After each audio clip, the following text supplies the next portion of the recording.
Encounter at Ape Canyon, you say? We brought Eli Watson on to talk about it right now.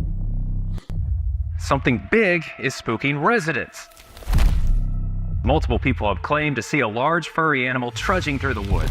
They literally could see him from all the way over here. I started hearing it. It was very large, and it was running so fast.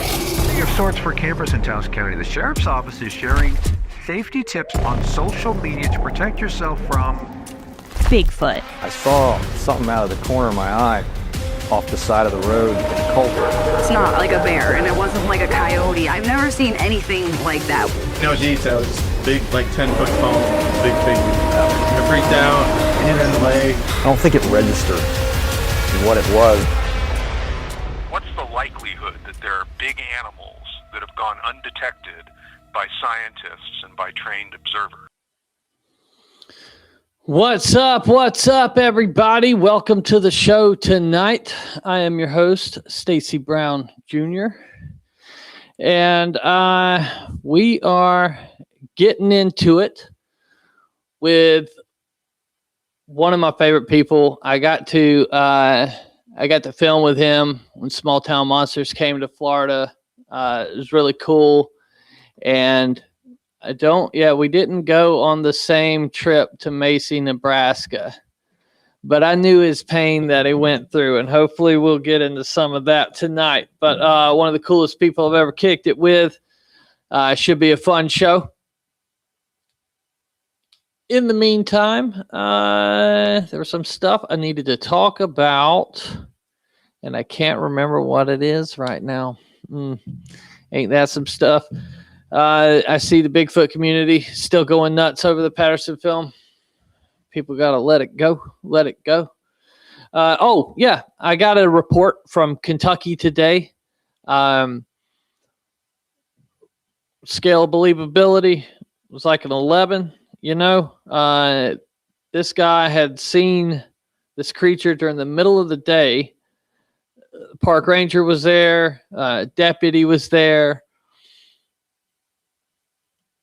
And so I'm really excited to get into that and kind of visit that area, see if anything, else trickles into anybody. Because there were like helicopters, and he's got photos of the helicopters and the weird ball of light. Very cool stuff. But whatever. I can't remember what I was going to talk to you guys about. I guess we'll figure it out next time. Anyways, let's go ahead and bring on Eli to the show. Eli Watson, how you doing, bud? Dude, I'm good. How are you? Thanks for having me. Yeah, man. I appreciate you coming on, bro.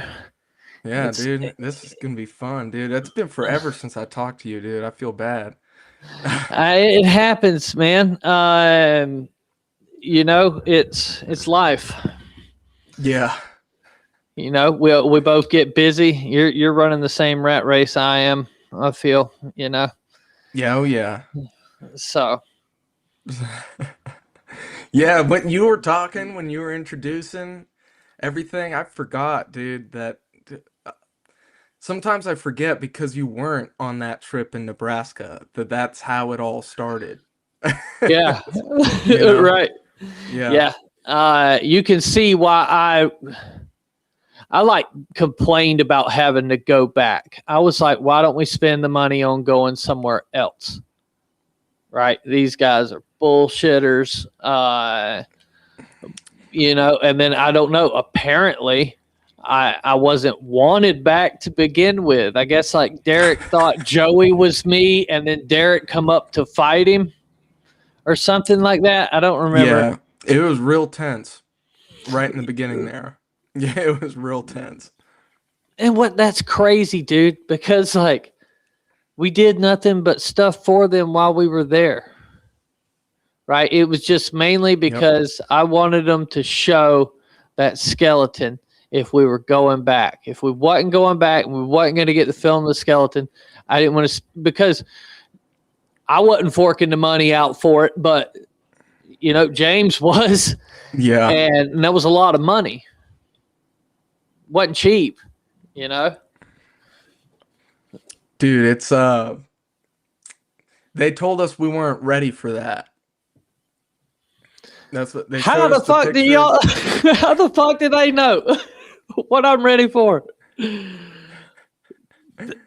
That was that's the part that blows my mind, because you had to. I don't know, and they showed me some photos too that I knew were bullshit.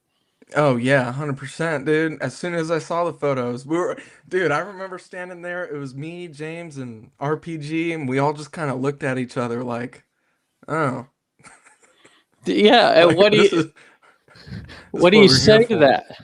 Right, and then I don't know if it was cold when you went, but it was like 19 degrees when we were there. It was it was bad, right? And then there was this guy that because Bill Brock was there, and me and Bill were going to go up into the woods to this spot and do some paranormal stuff. They told us this spot to try, so we would go up there with the spirit box and the singing bowl and shit. And then this guy put in to go with us, right? Like this white guy, their token white guy, right? He put in to go up the hill with us. And I was like, bud, it's just me and Bill. And then Bill's like, he keeps following. And Bill's like, yo, it's just me and Bill. It's just me and Stacy. And then it's like Bill got mad as hell and was like, yo, listen, you're not listening to me. You cannot go with us right now. We've done said it 3 times. That guy storms around and gets madder than hell. Ends up I guess him and Derek almost get into a fight, and he leaves. And I never seen that guy again. His name was Dennis or something like that. Dennis? I think Dennis was there when I was there. Oh, okay. Well, he knew the price of everything at Menards. Oh, right on. He kept talking about oh, if you need that, we can just run over to Menards. It's only $5.99. And it was like, dude, why do you know that? Bro, it hurt his feelings so bad, right? Because we weren't trying to be a dick, but we were filming a segment for the first web series we were making from leaving there, right? Mm. And I don't know. He's got his feelings hurt. It was, and then it turned into a big deal. And then what was the other one? What was the other thing there? I don't know. I remember feeling like the lights. Was it the lights in the woods? Yeah, that were a house. And he was telling us that it wasn't a house. And then James is like, I'm going to walk to it. And then walks to it. And it's a house. Oh, no, not that one. Not that one. Yeah. No, these ones, it was Derek took me out to this spot. And I think it was me. It might have been me and RPG. Yeah. And there were these lights out in the woods, and they were moving up and down and side to side and whatnot. And they were I think they were green, blue, and orange. Oh, okay. So y'all actually did experience something. Well, I don't know. I talked to someone else about it who was also there before you. I don't want to get into names, but I could tell you, famous doctor. He saw. I spoke to him. I spoke to him about that skeleton. Yeah. Yeah. What did he have to say about that? He's like, they don't know anatomy well. No, they don't. And he said that he goes, it's simple to check out a book from the library and look up what a primate skeleton would look like. Because that's what I asked him. I said, hey, you know that skeleton them boys claim to have? He's like, oh, yeah. I said, so does Bigfoot got 2 sets of kneecaps, or was I looking at that shit wrong? And he's like, yeah, they don't really know anatomy that well. Hey, I was supposed to shout someone out. Shout him out, bro. I'm shouting out Chris Yang, I think his name is. Hopefully that's right. Apparently he's a longtime fan. Oh, yeah. Well, there you go, bro. Chris Yang. Yeah. Chris Yang. Shout out. I see we got our mutual friend, Smooth Brain Tate, is in the is in the chat as well. No, it's all love for Tate, man. It's all love. Oh yeah, dude. He calls me the other night from his hot tub office. He's Yeah. like, Yep. I'm like, what are you doing? He's like, this is my office. I was like, for some reason, I believe you. This is totally your office. Yeah, dude, I was with Tate when I first met you out there. Where were we again? I can't. We were in Goose Pasture. So it's like right in the Osceola River watershed. There's like four rivers there and nothing in between it. It's just all management area. So like miles and miles of land. And we stayed out there on the Wasissa River. It was the coldest night in Florida that year. It was the coldest night of the year. And we had them knocks happen. Yep. And that was cool. You know? Yeah, the knocks. Yeah.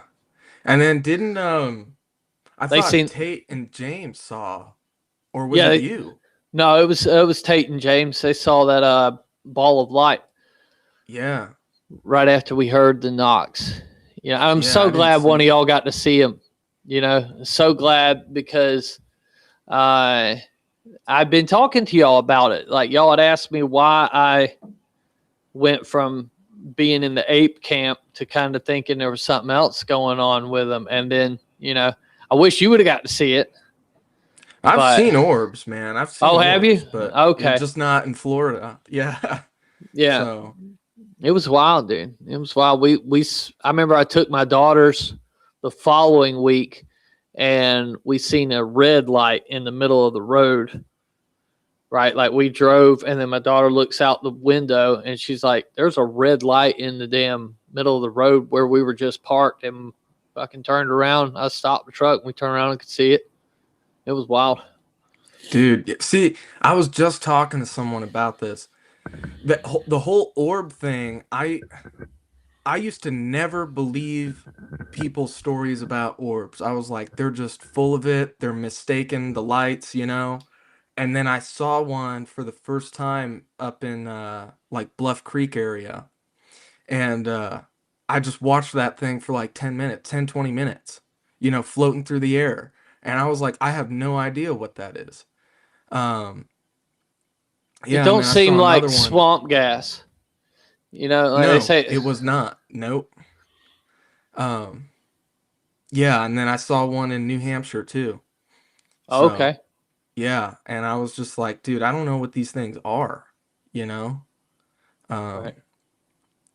But they're always in areas where there's also Bigfoot activity. I don't lean the same way you do. I've always flip-flopped on it, but right now I don't lean that way. Right. Well, you know, it for me, it was, I mean, yeah, it was in a Bigfoot area, but there are also deer in that Bigfoot area. There are also Right. squirrels. You know, I could have easily did the same thing, but it was only usually when I would have Bigfoot activity. Sure. I would have orb activity, and now I've had more encounters with the orbs than I have the Bigfoot Mm. by far. Like, I mean, we could go back out there right now and we're going to see one at least, I would say. Pretty good chance. I'm going Yeah. this weekend. Call some up. So, Yeah. you know, I just don't know what it is. I could believe out in our area that it may be swamp gas, but the swamp gas shows up when I call to it. So I don't know. I don't know what it is. It may have nothing to do with Bigfoot. Maybe like a ghost thing. Have you tried to use a thermal on one? Can't see him. Really? Yeah. So Dave Politis has got this new film out, and in it, some guy claims to have filmed it, but what he filmed is what it looked like when I filmed a bat. A bat fly by really quick. They don't really have the temperature, right? They end up coming out kind of not as bright as they should be. right? For whatever reason, or at least the one I saw. But he was claiming it was an orb, and I don't know. I just always thought what I was filming when I was seeing those were bats. But no, I've never. And then, like, a lot of times we can't put a camera on it. My buddy David filmed one that was about the size of a basketball, but it was only if the like, he couldn't look at it and film it. If he turned around and selfied himself, he could put it in the frame behind him like this, and it would be there. Strange, man. What? Yeah. And I'll tell you one thing, like, seriously, if I wish David would have went with us that night, because there's something, like, every time we go, that man can call the lights up. We go to a haunted house, some shit will happen. We go Bigfoot and some shit always happens. And I don't know. His mama used to tell him he was like which this doesn't mean anything, right? Because when I went to the Northeast, I figured out that, like, everybody always claims they're related to witches, you know, but that's what his mama used to say. She'd be like, "Oh, you're a long line of witches, son. You got powers." It's like, okay, buddy. You know what I mean? I was still thinking we were after a Bigfoot back then, or like a primate. So you brought up Bluff Creek. I know you know what's going on. Yeah. Got to hear. The first time I heard of it, I thought of you, dude. Like, maybe Stacy was right after all. Oh yeah, I'm right, but we'll see for sure. I want to see it. I want to see this footage before I make a decision on it. Yeah. I think that's fair. You know, I mean, I want to see it because then I will be able to tell myself, okay, you were right. But even watching that film, I don't know that it's gonna. I don't know. From what I hear, it provided Dr. Meldrum with complete proof, or I guess enough to sway his opinion. Right. And maybe it can, I guess, cement mine. But then dude, at the same time, I want it to be real. I don't want it to be fake. I'm like, not this guy that's rooting for it to be fake. I want the truth, but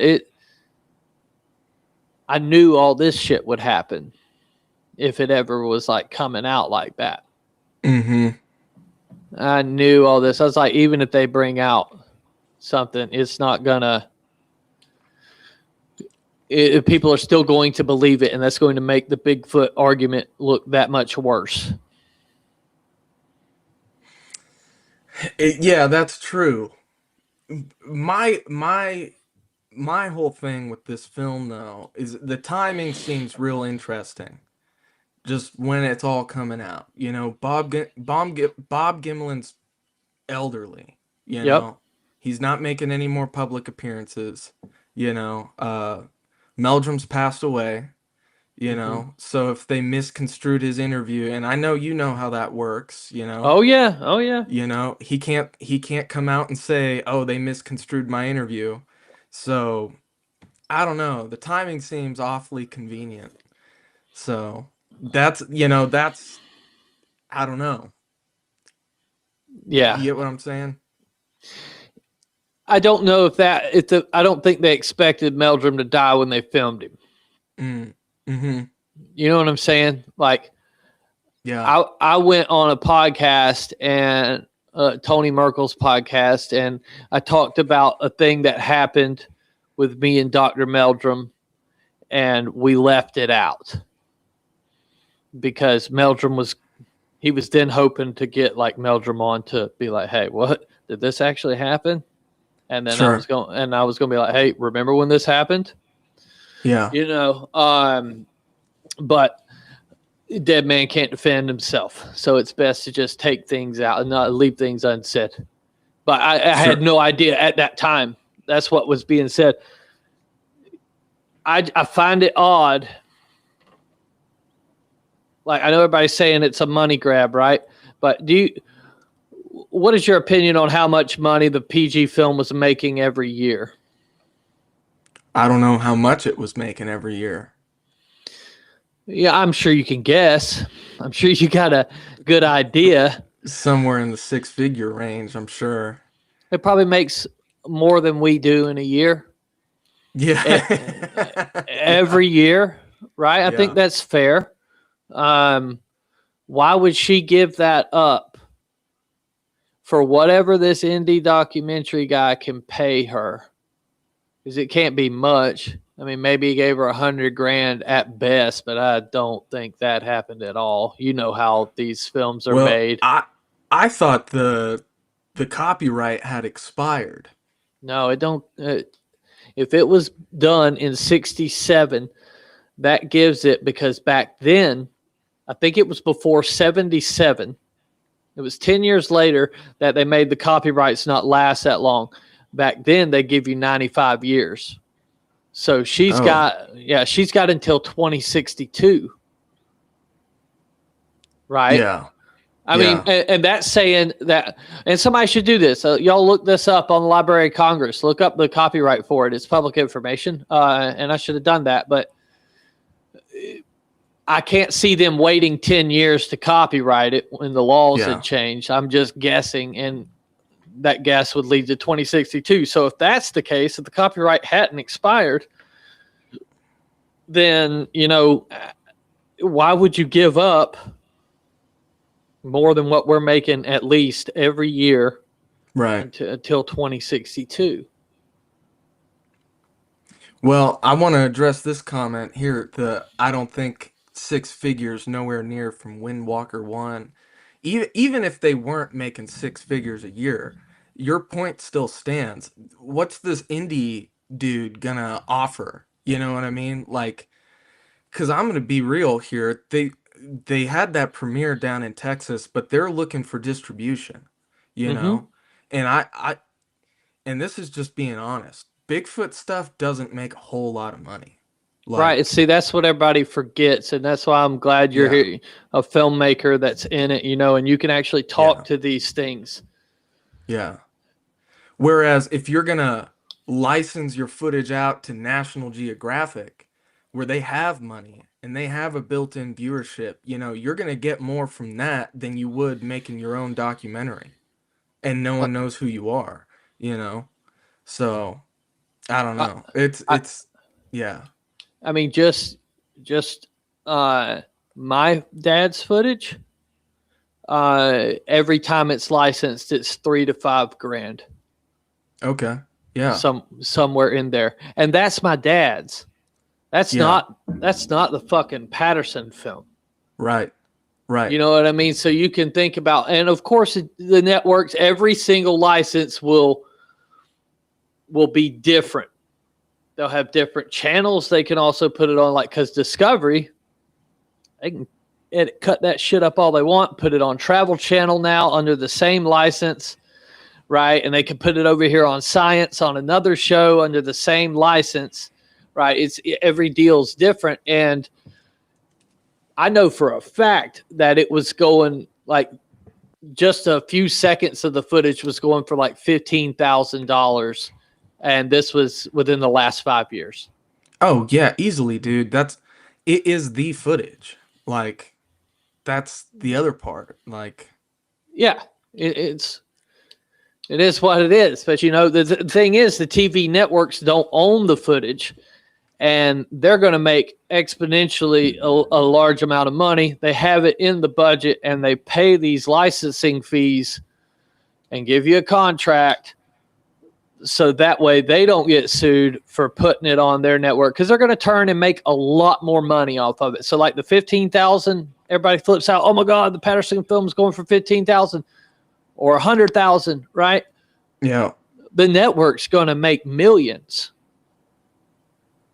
The ad space, the ads alone, Yeah, the ads alone. Yeah, that's the other thing. Yeah. And you run that damn show, you rerun that show 200 times, let's just say, over 5 years, you play it 200 times. It's not really that much. Yeah. And there's ads in every single one of them. Yeah.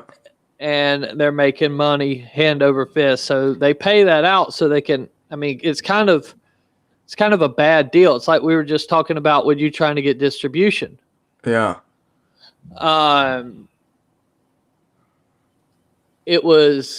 You have something that they all want, and you end up with a less bit of shit because everybody just dwindles, or, you know, they take a little bit and they take a little bit and they take a little bit, you know.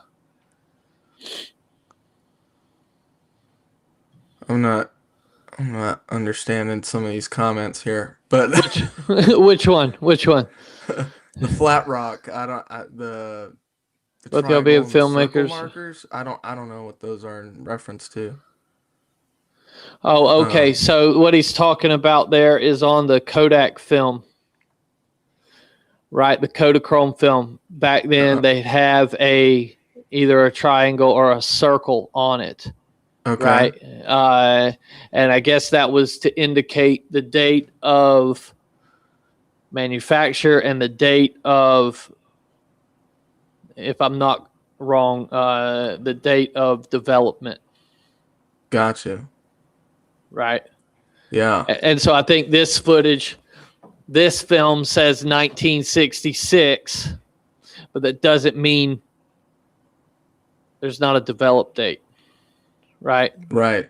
Like the film, I think that film had 3 years before it went bad. So it could have been, it made in 66, but he had to use it by 69. Or maybe it was 2 years or something. But anyways. Yeah, that's a level of the PG film I don't know. Right. I won't even comment on that. I don't know.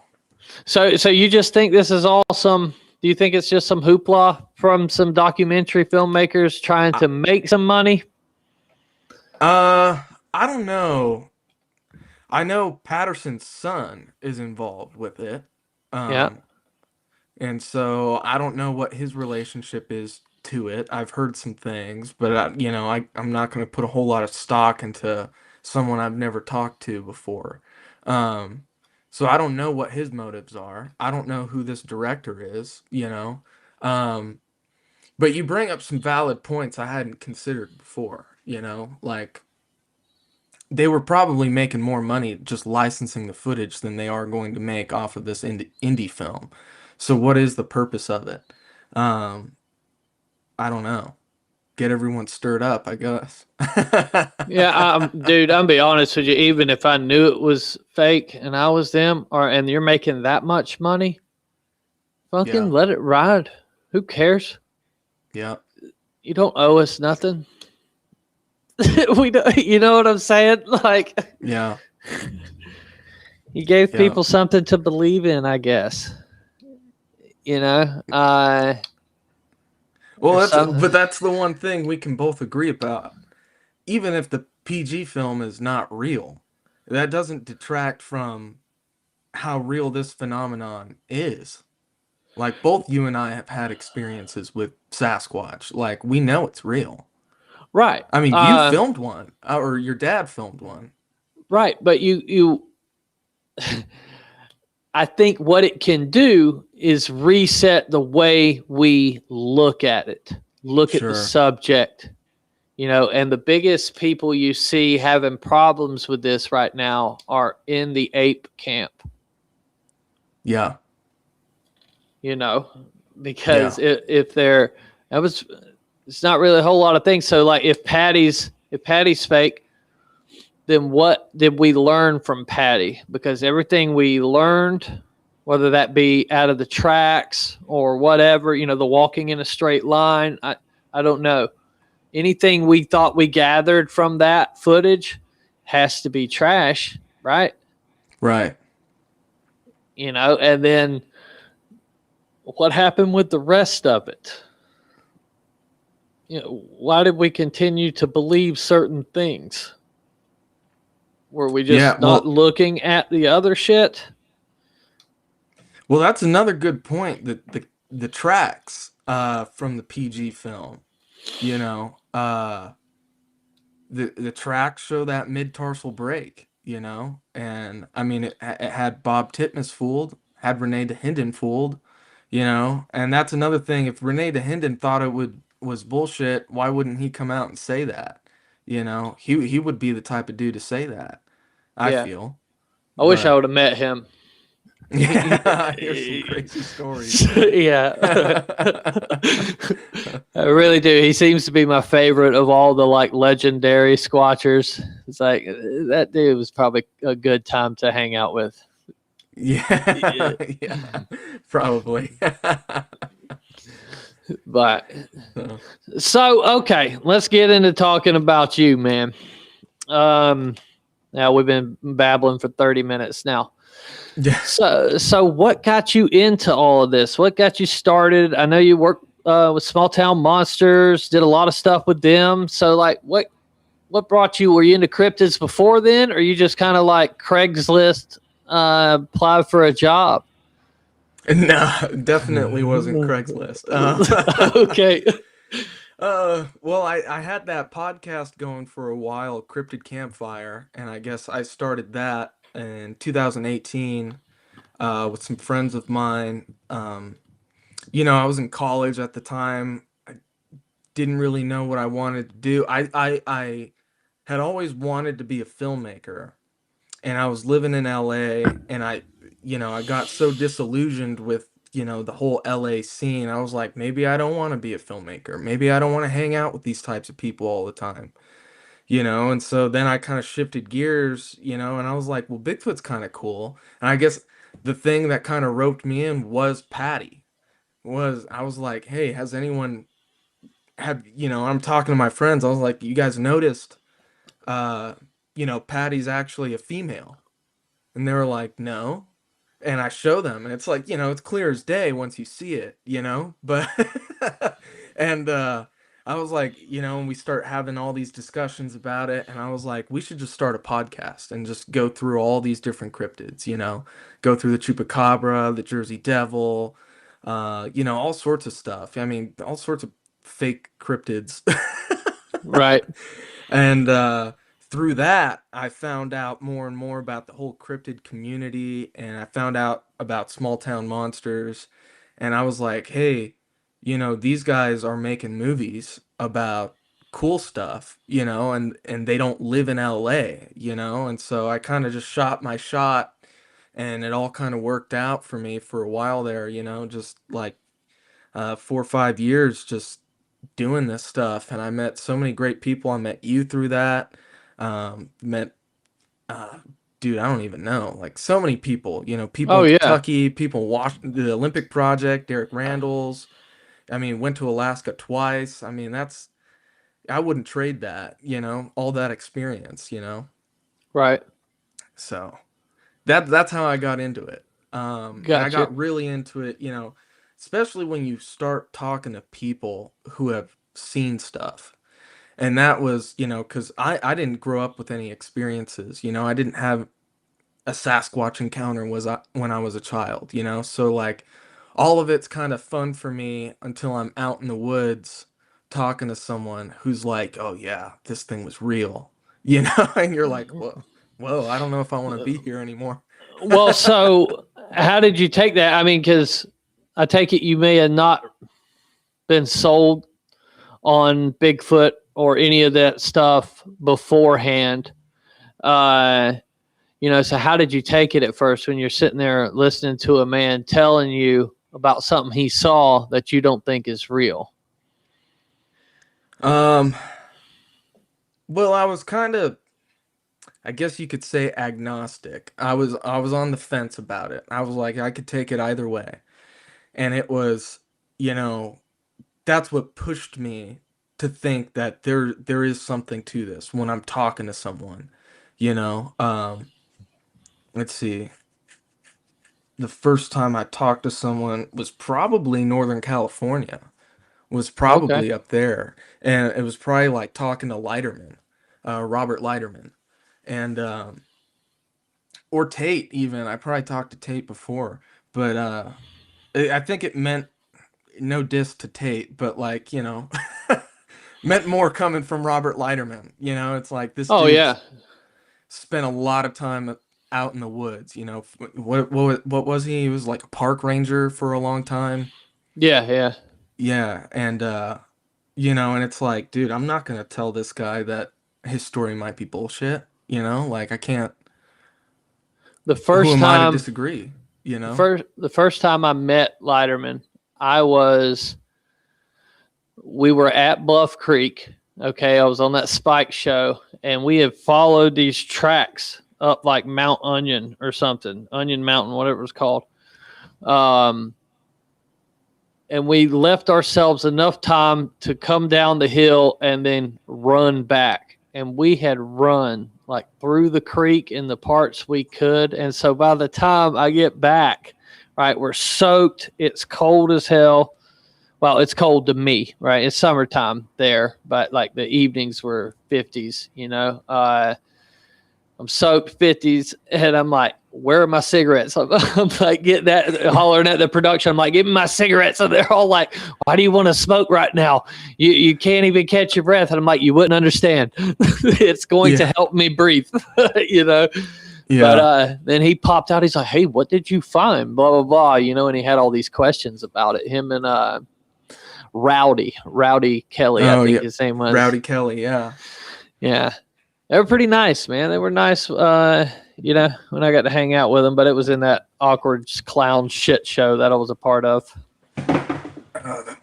Well, dude, I actually realized I was wrong. It wasn't Northern California. I went out to Washington first, and I was camping out with Shane, Todd Hale, and Chris and Rebecca that first night. And it rained on us, and I got sick, actually, because that was the first time camping in the rain, you know, like Southern California doesn't rain.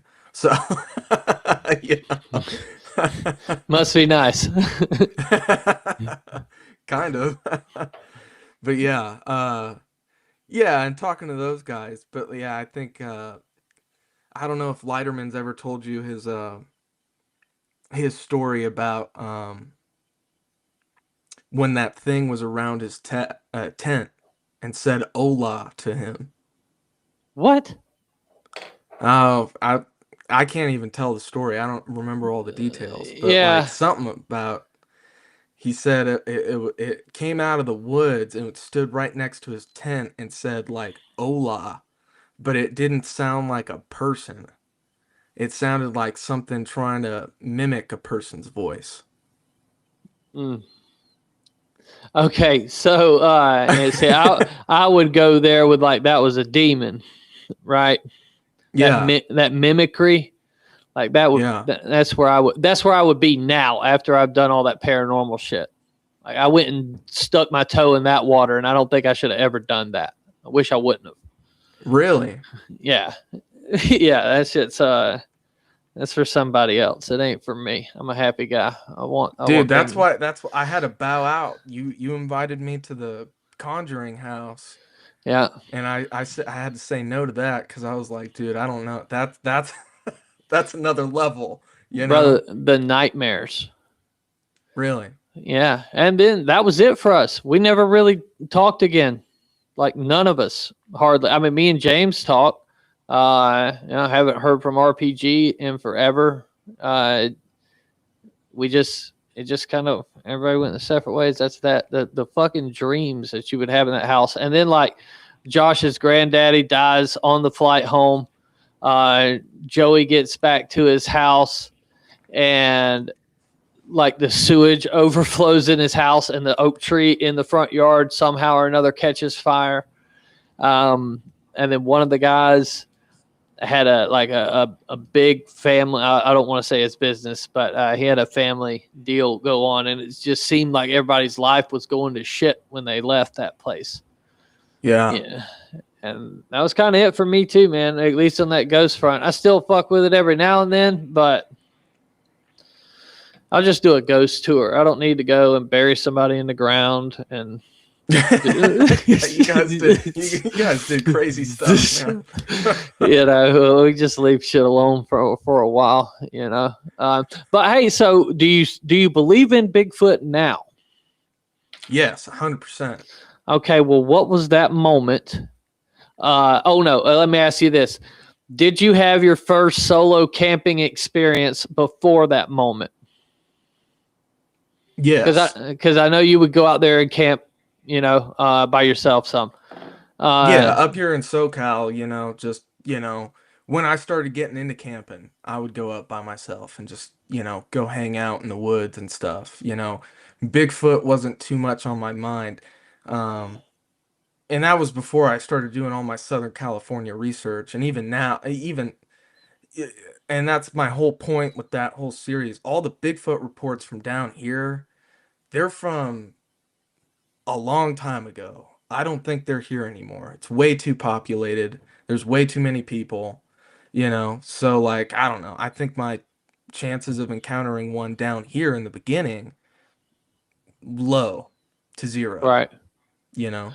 Okay, so did your solo camping experience change after you started believing? Yes. Yeah. Okay, Um yeah, I'm not a huge fan of being alone now out there. right. It Yeah, depends on where I'm at too. Like if I'm in a campground, well, even then, yeah, if I'm gonna camp solo, I'm camping in a campground. I'm not gonna go way out there and go by myself like I used to, you know? right. So, uh, Well, so and what was that's that just me, moment? really. What was the moment that changed it for you? Um, well, I will share that story why you called this episode what you called it, but Oh, I so it was there. That was what it finally. was not there. That was the last one that happened and probably the craziest one that happened. But Well, no, it was probably but did it take an experience to make you a yes. believer, or okay? So it wasn't Yes. nobody's testimony that you heard or anything like that. It took an experience of your own. Yes. And that happened up at Bluff Creek, actually. Laird Okay, Meadow. You ever been up to Laird Meadow? no, don't think so. Oh, okay. I only went Um the one time with Spike TV, and I don't even know where the fuck I was at most of the time. I was just in the woods, you know. Oh, dude, I forgot we did that together. You pitched in on that doc I did about Justin. Yeah, dude. Yeah. Well, that was in the Sierras, and not Bluff Oh, Creek. yeah. Is that where Laird Meadow is? Is in the Sierras? No. Oh, okay. No. Laird Meadow is up in Bluff Creek. And I think the year before the Patterson-Gimlin film, Roger Patterson was up there and he cast some tracks. Um, and I know a couple other people cast some tracks up in Laird Meadow also.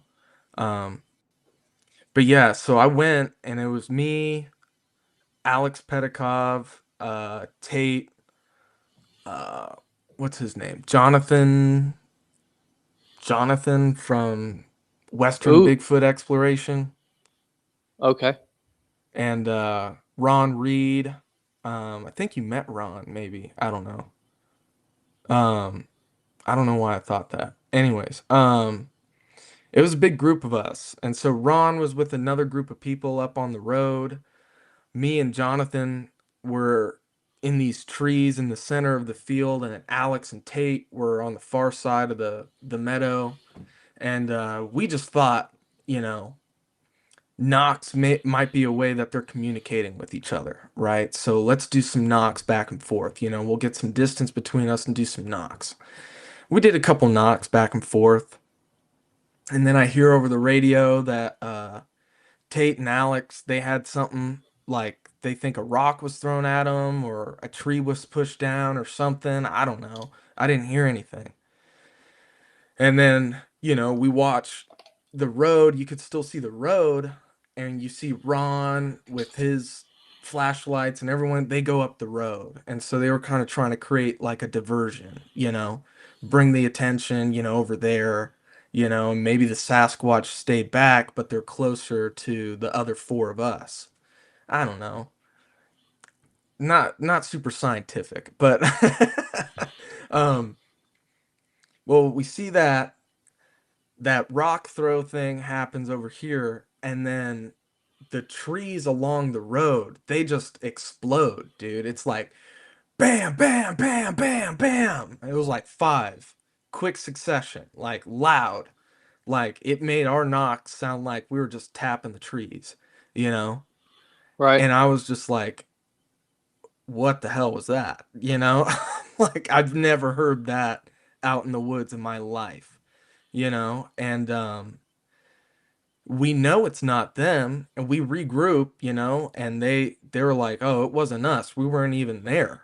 You know, we weren't even where we were in the opposite direction where the knocks came from. So they take off and it leaves us 4, me, Alex, Jonathan, and Tate right there. And we stay back and we just kind of hang out in the middle of the road. And you know, it was a full moon, so it's bright out.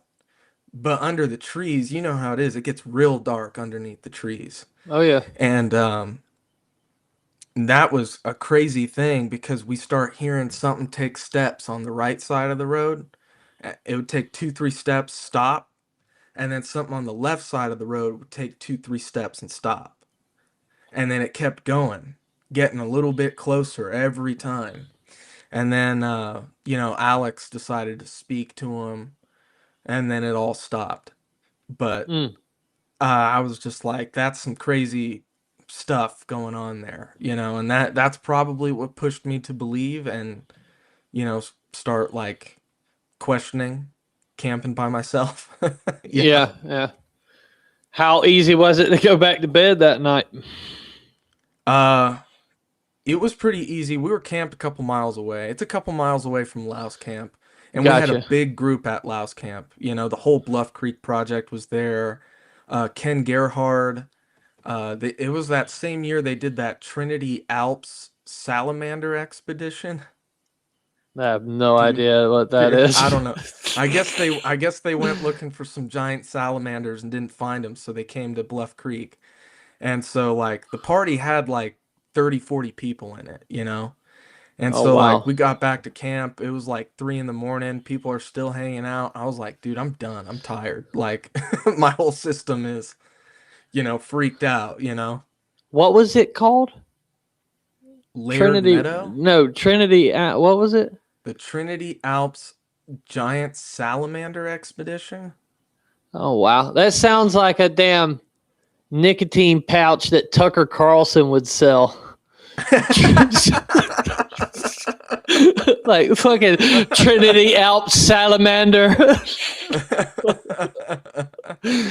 Good Lord. Yeah, dude. So that wasn't y'all though. That was just like extra people. That was a whole nother expedition. Yeah, and they gave up because they weren't finding any giant salamanders up in the Trinity Alps. So Right. they just Okay. came over. And so that was the first time I met Ken. I don't know if you've ever met Ken. Yeah, I got to hang out with him a couple times. You know how it goes, being at these conferences and stuff.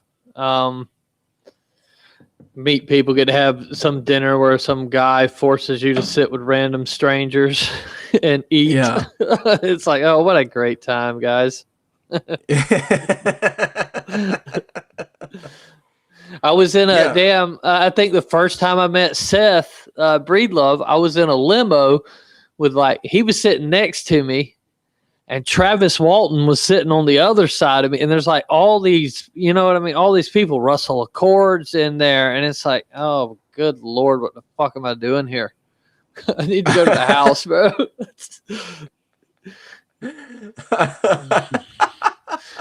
Because it's kind of a surreal feeling. Yeah, you know?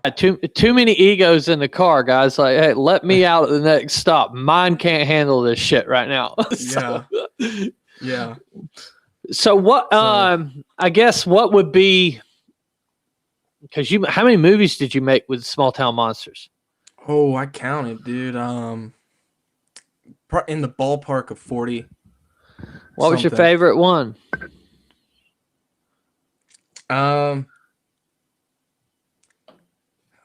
Dude, that's kind of tough, but I would probably say my series on the Olympic project was probably my favorite. That was my most personal project, and a lot of people seem to really, really like that one. What do you mean your most personal? That one, see, when I started that one, I got real. I was coming from a place of anger out of that one, I think.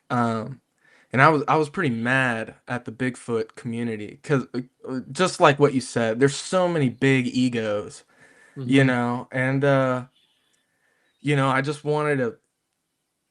I was like, dude, you can't like talk to these people, like you can't tell them anything about yourself because they'll just twist it, go Hmm. tell somebody else, then you have this whole camp that's like set up against you, you know.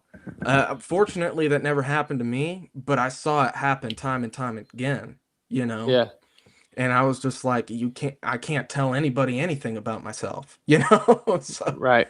um and so I just went up there and was supposed to make a series about the Olympic project, literally had no plan. Ended up just being in the woods venting to these guys about everything. And yeah, I think they really opened up on camera and just kind of revealed their thoughts and feelings about Bigfoot in a way that I hadn't gotten anyone else to open up before. Right. Um, and then, I went back up there to shoot more interviews and more field expedition stuff with them 4 or 5 times, and so I really built up a relationship with these guys. I was staying at their houses while filming that series, and so I became good friends with them. Haven't kept in touch with a lot of them as much as I wish I would have, but you Right. know, but yeah, I mean, dude, yeah. So like, I made that series and was like totally, stoked. But I always viewed that series as kind of like a precursor to the Ape Canyon movie. Right. Uh, and that's one I've wanted to do for a long time because I've always had a really good relationship with Mark Marcel. And have you met Mark? I have not. Oh, dude, I think you guys would get along. I think you Okay. guys would get along. Yeah, yeah. Mark, man, dude, we stay up all night every time we get together, dude. We're not going to bed tonight, like, Yeah. you know. It's Uh, amazing how you will get the energy sitting by the campfire bullshitting yeah, to stay up till 4 in the morning. But if you try to do it at your house, bro, nah, yeah, or at least for yeah, me, like 1:30 is my tap out. yeah, yeah. So, So, but that's where on that shoot is where I had like the craziest Bigfoot experience. If what you was want to get that into now? that, Yeah, I do. I do want to get into that. yeah, So, yeah, because I didn't include this in the movie. I thought the movie's really about Mark Marcel, so I didn't want to like just interject like, and then this crazy shit happened, right. you know, and but yeah, so we went up to Mount St. Helens and we stayed up there above Ape Canyon because that you follow the trail, it takes you above Ape Canyon. And then you also don't want to camp in Ape Canyon because it's borderline a box canyon, the walls are super steep. Um, So, how do you get out? ropes. Holy shit. Okay. Are you worried about maybe like flooding? Is that the big worry in a box canyon, or what is the deal there? Yeah, I guess in certain months, I know when it snows, you can't get up there anyways. Right. Um, And so, I mean, when you see all the pictures, all the Frank Frazetta art about the Ape Canyon incident, you realize all the pictures are wrong. Like it wasn't the miners blew a shelf into the side of the mountain with dynamite, just to find a place to put their cabin up, like so I think the biggest concern with it is just falling. I know there's mountain goats that roam the side, you don't want to piss off a mountain goat and just get bucked off and fall, you know? Right. So, and it's all real loose rocks, real loose soil as you go down, I mean, we had ropes going down and ropes going back up. Um, yeah, that was just probably the most dangerous shoot I've ever done. Um, just kind of, I mean, dude, I even dropped the camera right off the edge. I mean, we got it back. It landed in a tree on the Oh, way you down. lucked out.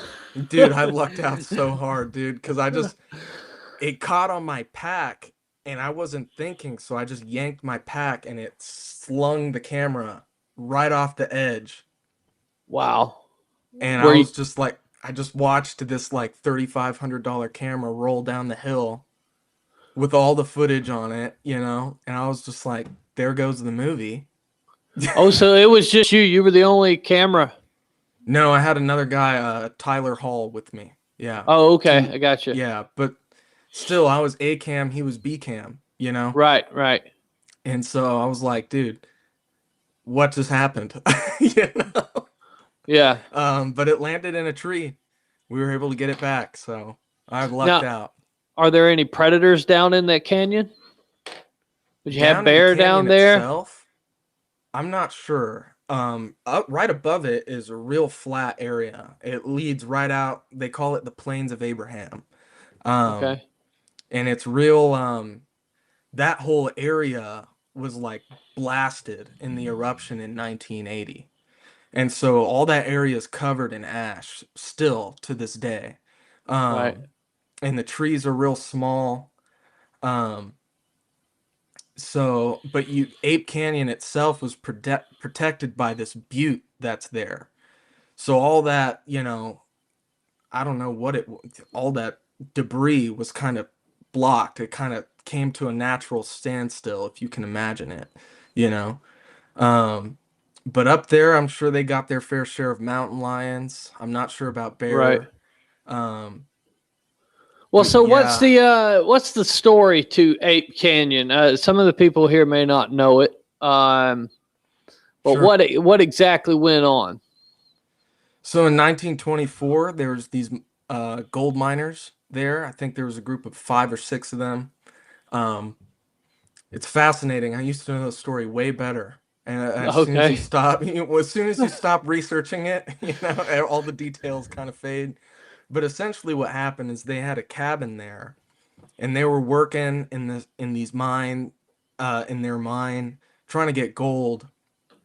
Whether they found gold or not, I'm not sure. But and no one seems to really have an answer on that. But they were up there.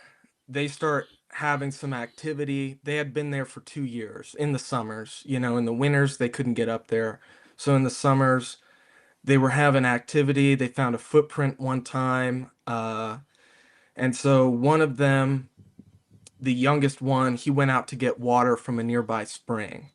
And Mm-hmm. as he's coming back, he sees this creature standing there in the path on the way there, on the way back to the cabin. So he takes out his rifle and starts shooting at this thing. Well, the other miners, they hear the shooting, they come, they see this creature, and it either falls or runs down the side of the canyon. Just based on the terrain, I'm willing to bet it fell. Um, I don't see how you could run down the side of that. Well, that night, they're discussing, like, we need to get out of here. We don't know what that was, and they're calling these things mountain devils at the time. The term Sasquatch hadn't come into it. And so, or they're calling them ape men, and they're like, we need to get out of here. We don't know what that was. We don't know how many of these things there are. So we're going to stay here one more night, and then we're going to hike back to Spirit Lake, which is a good 6 miles away, which that's a good all-day hike given the terrain. And at the time, there probably weren't any actual trails. Well, there might have been. But anyways, about 6 miles, it's getting late. They're not going to hike back in the dark. So they're hunkered up, and that's when that night a rock comes down on top of the canyon about the size of a softball, and they look up and they see 5 6 of these ape men up above them throwing rocks down at the cabin. The ape men come down, they're on the roof, they're trying to get through the roof, they're trying to get through the chinking of the cabin, they're trying to dig a hole underneath it, they're trying to break down the door. Basically, this goes on all night, and they're shooting at these things, they're not dying, they're trying to get in. and the sun comes up and these things finally take off. They didn't break into the cabin. Everyone survived. And then they took off. So, I mean, that's a wild story. They ended up reporting it to the press later that day.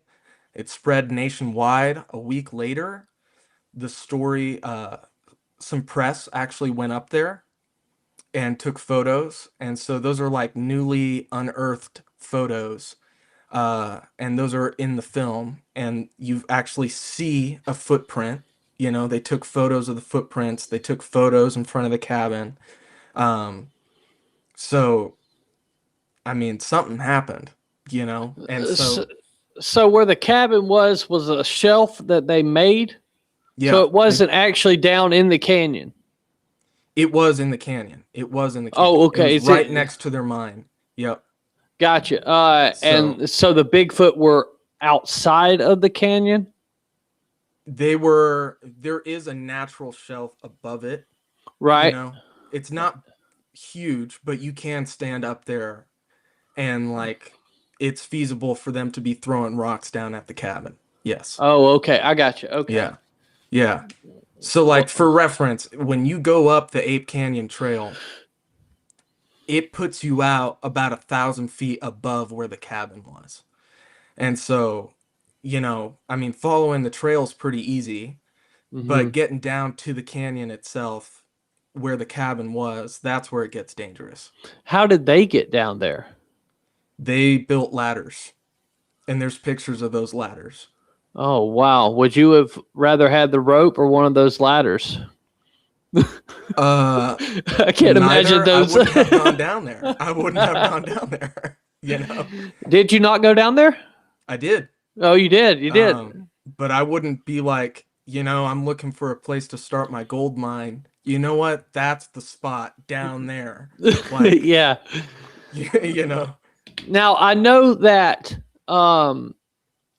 they were accused of lying pretty early on. Yep. Can you explain to us that?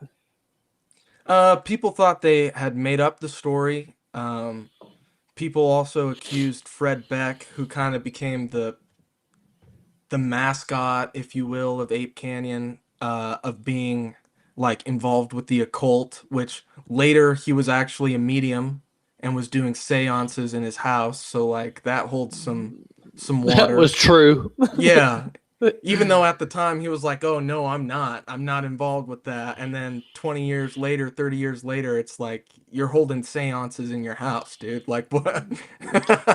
He don't get no more. He just may not be like a member of a coven or something like that. Yeah, right. He's like freelancing. Yeah, freelancing. Yeah. Well, so how does the whole trip go, man? Like, walk us from start to finish, because I already got some people in the chat saying they were going to check the movie out tonight. Okay, yeah. So we went up there. Basically, it started with Mark Marcel. You know, the cabin, after 1924, no one had really gone to it. I know John Green tried to find it. Peter Byrne tried to find it. No one was able to find it. And so Mark Marcel, he's a land surveyor by trade, and so he's a really good researcher. Started pulling up all these old documents, found out that there was, you know, that they had staked a claim there, that there was an official claim. Found out, tracked down descendants of the original miners who are also featured in the film. And then he just started going. And his first few trips he did without ropes. He just started crawling down the side of the canyon, dude. And he ended up finding it. And, you know, all that's left of it now, it probably caved in over the years, you know. All that's left of it now is really the foundation.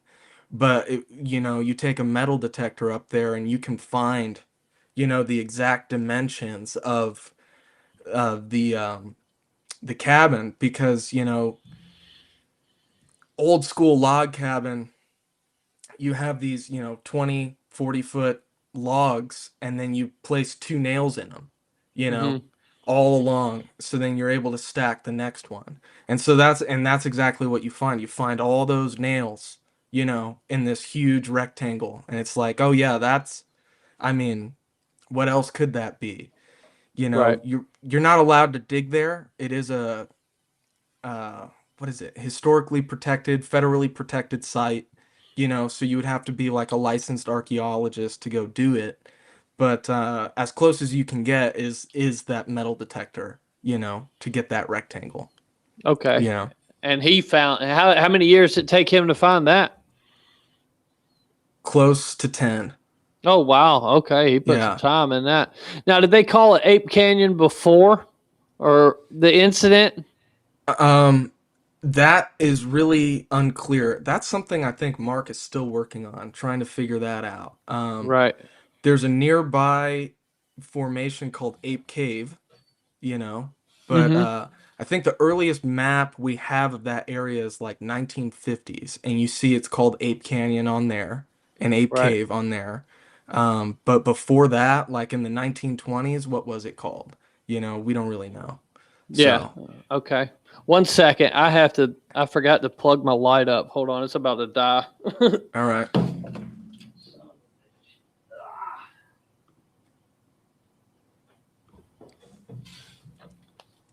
Like one day I'll have a crew or at least somebody else that fucking helps me Yeah. with this shit.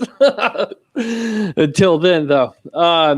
Okay, so you go and you meet Mark. Was this meeting Mark for the first time, or you already knew him?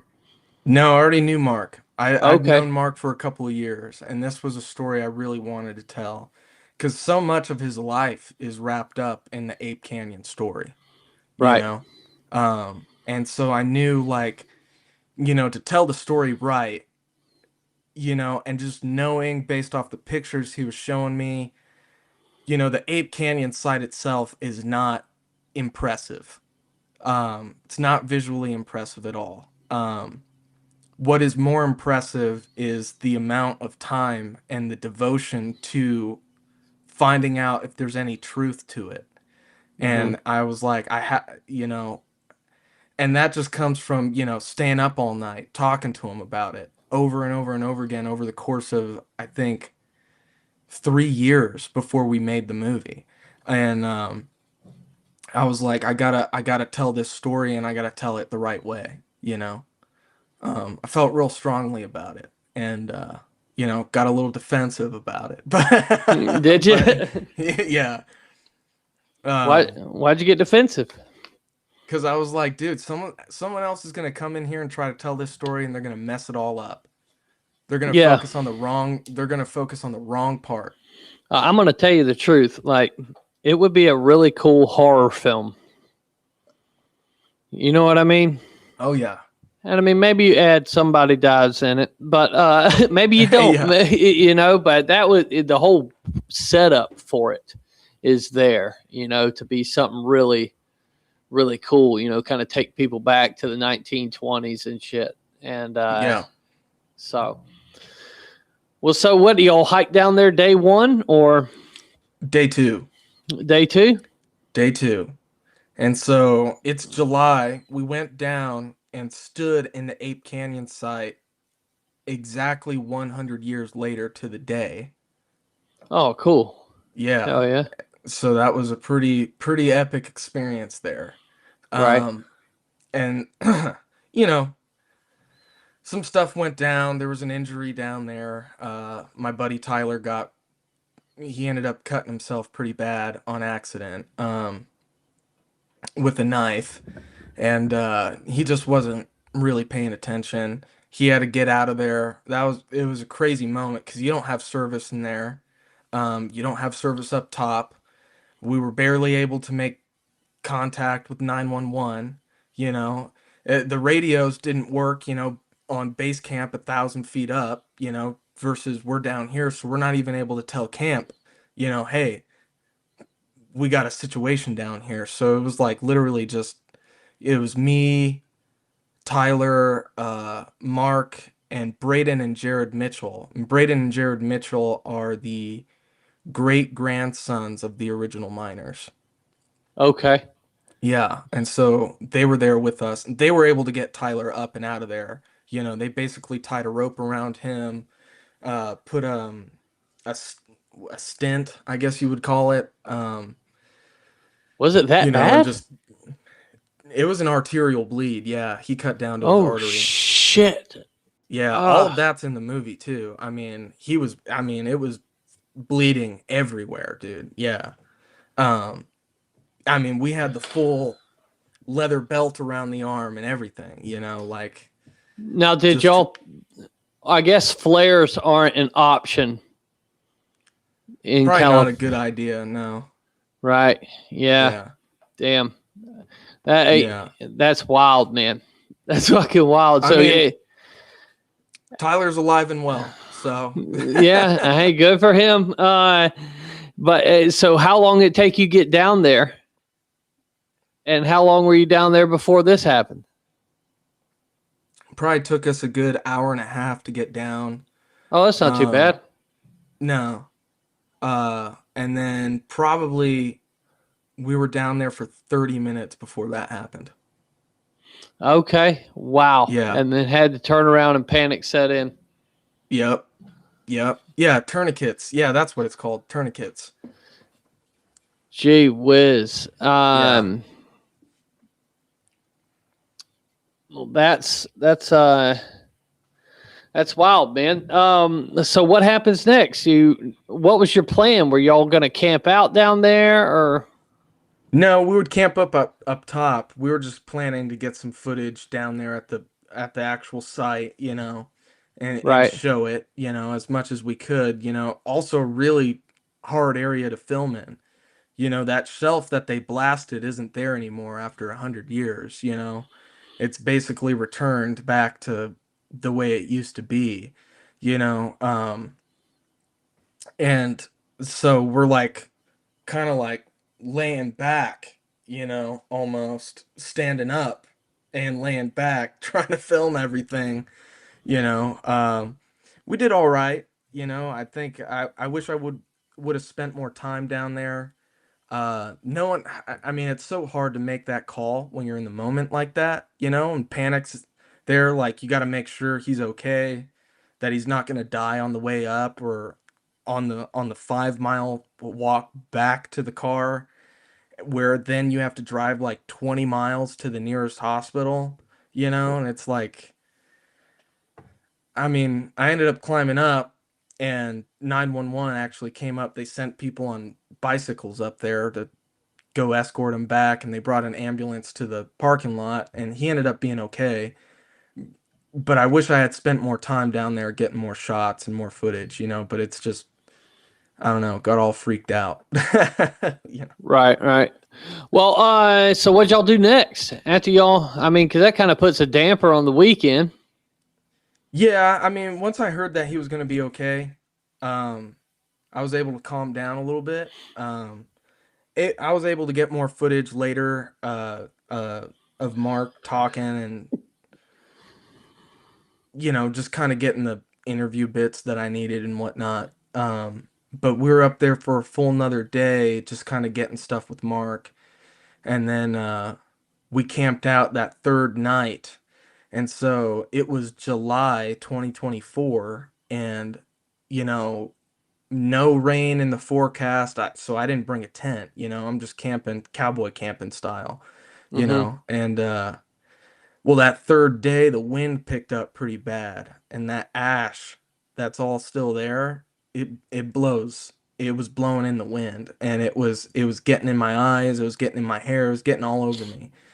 And the wind did not die down. It just kept picking up. Right. So Mark's friend Brad, who was also there, and really was part of the whole journey too, like the whole 10 years, just kind of like not a Bigfoot dude at all.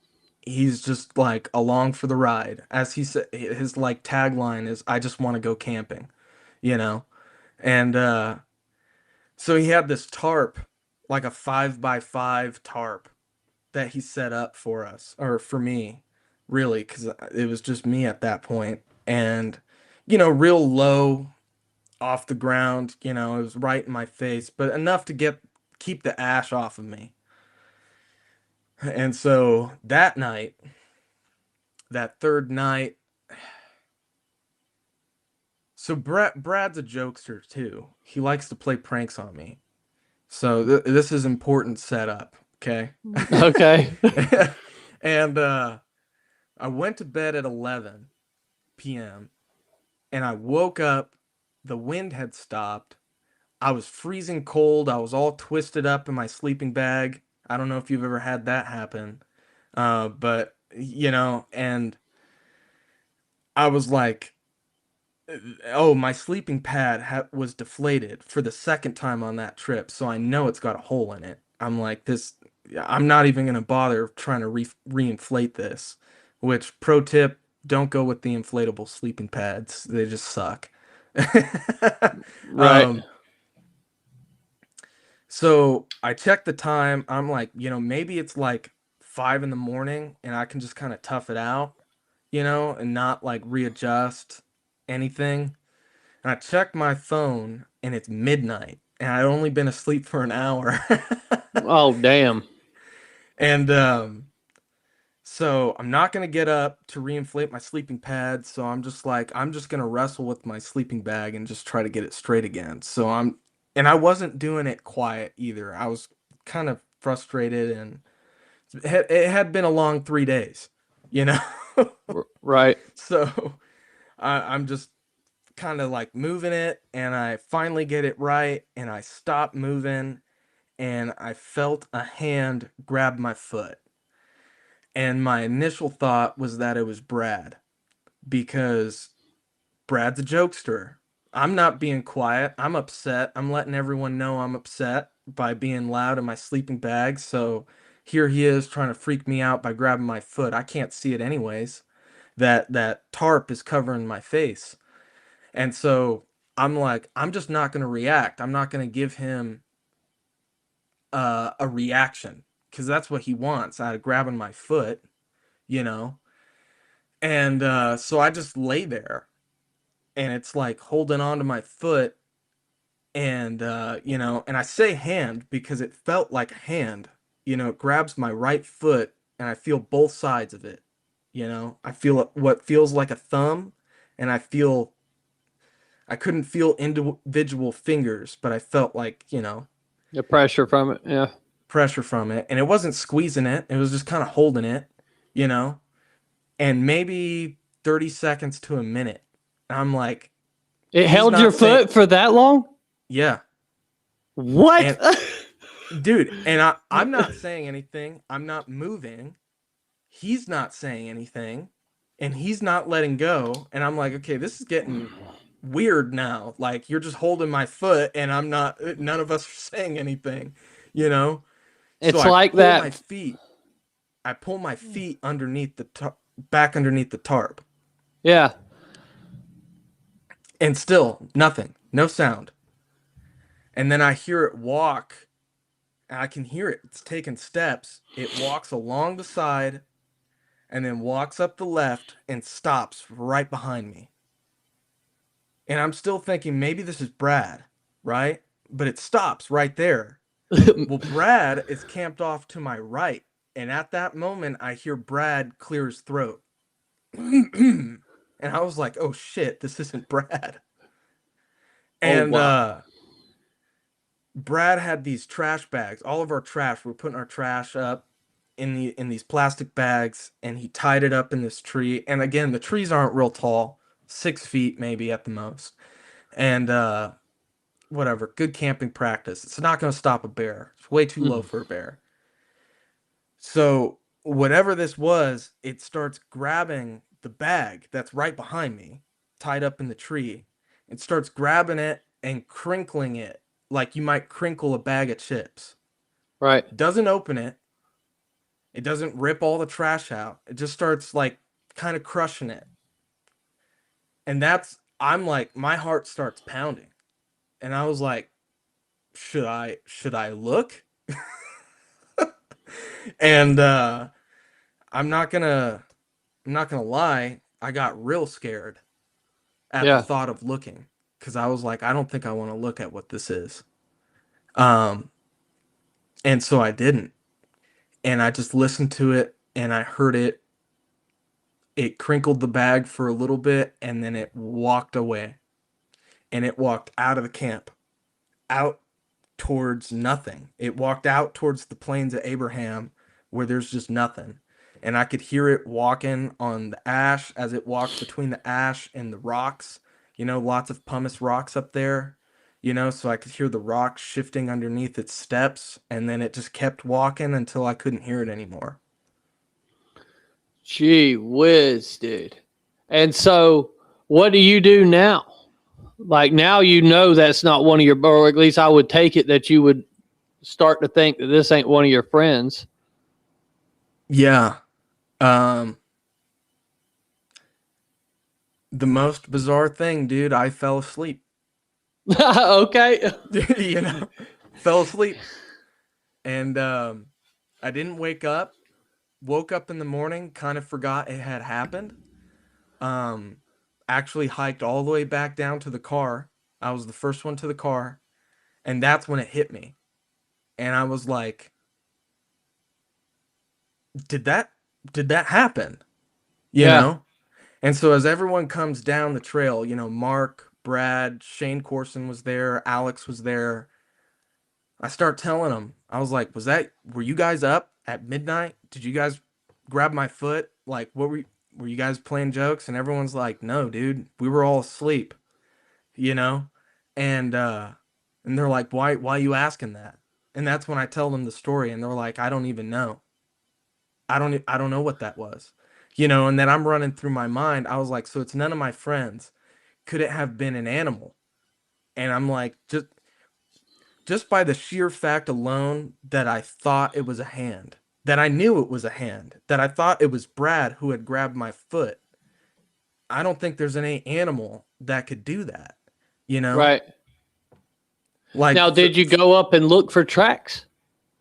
Did not, but I don't think it would have mattered anyways, because the ash is so soft.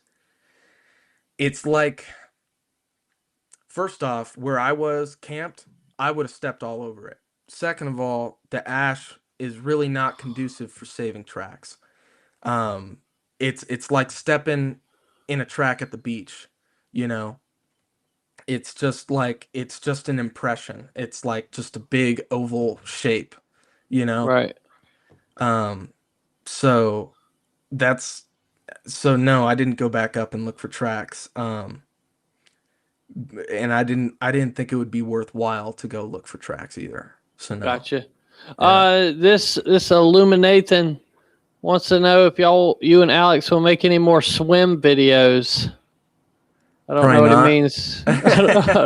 Don't know what he means by that. It sounds like an inside joke. Yeah. Okay. Well, no, that was he's probably referring to the first STM video I ever made. It was me and Alex up in Oregon, and we were swimming around for a good chunk of that episode. Oh, okay. Yeah. So just up having fun. Yeah. Hell yeah. So how does that's your moment, right? You're now a believer, I guess. Are you talking yourself out of what you saw or what happened? Or are you talking yourself into it? How did that go for you? I was trying to find every explanation for it to not be a Sasquatch. And even up to the fact that maybe some dude walked into our camp and grabbed my foot, played with the trash bag, and then walked back into the woods. You know? Was the trash bag messed up? No. Perfectly intact. Huh. Still in the tree. Why do you think it grabbed your foot and then held it for so long? Right? Because this sounds like, you're getting a physical in 7th grade by your gym coach, and he just kind of sits in the moment too long. It's like, all right, buddy, back off here. Dude, my only thought is this. So I'm in my sleeping bag underneath the tarp. The only thing sticking out is like my feet. And like I said, I wasn't being quiet. I didn't hear this thing walk up. It grabbed my foot a couple seconds after I stopped moving. So maybe it's walking through, checking us out. We'd been there for 3 days. Everyone went to bed. We're all exhausted after 3 days. And it sees this, I'm in a green sleeping bag and it's seeing this little thing, moving around, and then suddenly it stops moving. So maybe it's like, what is that? I'm gonna go touch it, Bro, I don't know. what do you think you would have done if you would have looked up and seen the damn thing holding your leg, holding your foot? Like, because my first encounter, I get what you said when I didn't want to see it.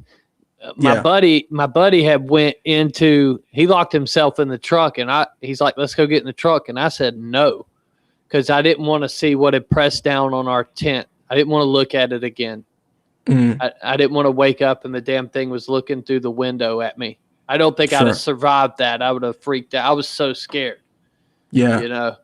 Yeah. So I totally get that. But man, if I'd have woke up, my damn Sasquatch had me about a foot, bro. But that's the thing, right? I'm underneath this tarp. It's like I would have had to like crawl out of the tarp. Right. What would have been scarier if it was some dude? I think I could have been scarier. Yeah, I think I could accept it being a Bigfoot, Yeah. But waking up and it being some dude standing there looking at you, it'd be like, hell no. Yeah. Wow. It's easy for me to say now because now I've like processed it, right? Right. And I've kind of internalized that whole experience, like because I really didn't even want to talk about it for publicly for a long time, for like a year, and now I'm okay with that. And I've shared it with a couple non-Bigfoot believers, and they all seem to think that it's a dude. And I was like, just based on where we're at, on Mount St. Helens, so far, dude, I don't think it was a dude. Plus, out there, dude, who's gonna sneak into someone's camp and grab their foot? Well, would you have been able to tell if, like, let's just, hypothetically, if it was a dude, would you have been able to see a flashlight? Do you think if somebody would have had a flashlight outside of your tent, you would have known? Yeah. I can't imagine somebody walking up in the fucking dark. Yeah, no. And especially not in that terrain. Like I said, it's loose pumice rocks and ash, dude. Like, right. You're freaking tripping when you can see, like, yeah. Much less walking in the dark, and then the other thing too that's weird about it is just the fact that it like played with the trash bag. It didn't open it, didn't try to get inside of it. It literally sounded like if you were to take a chip bag and just kind of crinkle it, Right. Now was this okay? Because you did what so many movies, and you were out in the woods so many nights. I mean, you got to spend a lot of time squatching all over the country, different places, and it was paid for, or how I would hope. So that's super fucking cool, by the way. But was there any other times, that you could think of that were maybe not as good as that, but things when you think you seriously had an encounter with something? Yeah. Like, you have another really good story like that? Probably the closest to that would probably be in Utah. Okay. And that was Alex and I. And we just basically hiked up. We're in the high Uintas outside of Salt Lake, you know? Not a whole lot of Bigfoot reports from there. And we just decided to take like a 6-mile hike up to this alpine lake up there. Basically to do like a glorified camping trip. You know, I'm thinking this is dumb. I was like, we're here to make Bigfoot content. You know, we're not here to like make camping videos. Yeah. Lo and behold, we got there late. We got to the parking lot late. We got started hiking late. You know, at probably 4 p.m. we started hiking up. You know, we got a 6-mile hike to get where we're going, uphill. Starting elevation's 4,000 feet. We're hiking up to 7. You know, we're not altitude trained. I mean, Alex is from New Hampshire and I'm from California. That's pretty close to ocean level. Right. You know?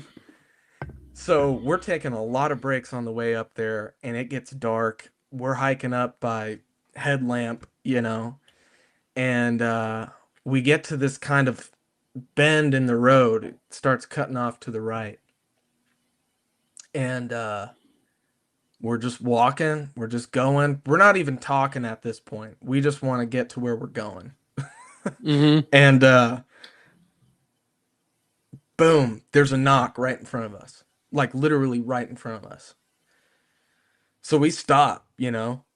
We go lights out, which I don't know. It already sees us. It already knows we're here. Yeah, I don't know why. I used to do a lot of that shit too, and it's like, Yeah. you know, what's the But- point? Yeah, Alex busts out the thermal. We only had one thermal between the two of us, and he's looking around. He can't see anything. So we give it 5 minutes, turn our lights back on. Soon as we turn our lights back on, there's another knock behind us. Mm. So we do the same shit. Lights out, thermals, nothing. Turn the light back on. As soon as we turn the light on again, from the original spot right in front of us, another loud knock. Oh, I think it was 2. It was bam, bam. And then, you know, we go lights out, nothing again. So we're like, screw where we're going. We're going to camp right here. So we just went off the trail like 25 feet, set up our tent right there. Stayed up a little bit, did some knocks of our own, nothing else that night. Well, in the morning when we got up, we went back to that spot, you know, just right there. And we start looking around like, how come we couldn't see this thing? And turns out that, you know, the road turned right. If you would have kept going like 20 feet, it dipped off into like a mini valley, like 10 feet down. And it's like, it was probably tucked down in there doing the knocks. Right. And that's why we couldn't see it on thermal. We didn't think, you know, we couldn't see. It was night. You know, Yeah. we didn't know that was there. It was probably standing right there, looking up at us, you know, which is just, that's crazy to think, you know, like we're Now- looking up here, you know. Right. You don't know the terrain. Now, do you think they're doing the knocks with wood, or do you think they're doing something else, maybe with their mouth or anything like that? It could. I want to say it's like 3 different options. I want to Okay. say that sometimes they're doing it with wood, sometimes they're doing it with rocks, and other times I think they can do it with their mouths or with like this clapping thing that I've seen people do. Right. Yeah, You know? because my thing with the tree knocks, you know, is like I can't pick up, and this just may be in my area, but we hear knocks here. I can't Yeah. go out and pick up a limb that's on the ground and smack it on a tree and get that sound, because it's a very distinct sound. You know what I mean? I can make a sound by hitting it, but it doesn't sound as crisp as what they make. And so I just often wondered about what the hell they're actually doing, because they're doing something. Yeah. You And know? it's loud. It's loud as hell, dude. Yeah, it is. So what do y'all do? Y'all stay another night or y'all get out of there? No, I think we stayed 2 nights there. And nothing else happened Right. as far as Bigfoot activity goes. So, It's right place, right time. And, you Yeah. know, and isn't it amazing? Like, as much time have you spent in the woods looking for Bigfoot, you've had a handful of encounters. You know what I mean? And then you talk to some of these people, and I don't know if they just have good luck or whatever, but you know what I mean, brother? They be seeing a Yeah. damn Bigfoot every time they go out, son. And it's just dude, like, yeah. maybe I'm I not think- good at it. I counted it up once, and I was like, out of 5 years of being out in the woods a lot, how many times do I think I've been close to a Bigfoot? And the answer I got to was 6. Oh, wow. Right. 6 times, because like Utah and Bluff Creek had some stuff. Yeah, I told that story, the Bluff Creek story. That happened the same year. Right. But like, dude, like, maybe it's more. I don't know. But I would say like 6 times, I would say that I thought I was close. Yeah. And then that begs to ask. Now, I was trying to say some kind of little thing there, and I don't know what the hell I'm talking about. How many times do you think you were by them and they just sat there and watched you and didn't make a sound? I often wonder that. I think there was a couple times in Oregon, maybe. It could have been damn near every time I go into the woods, because from what I read on when they figured out the lowland gorilla was a thing, they would, like, as they were walking up, they didn't realize that it was just off the trail watching them be quiet, until they kind of got, I guess, integrated with the things. But I just wonder how many times you go out and you think, oh, we had no activity, and you probably walk right by the motherfuckers. Oh, yeah. Probably a lot, dude. And didn't even see them.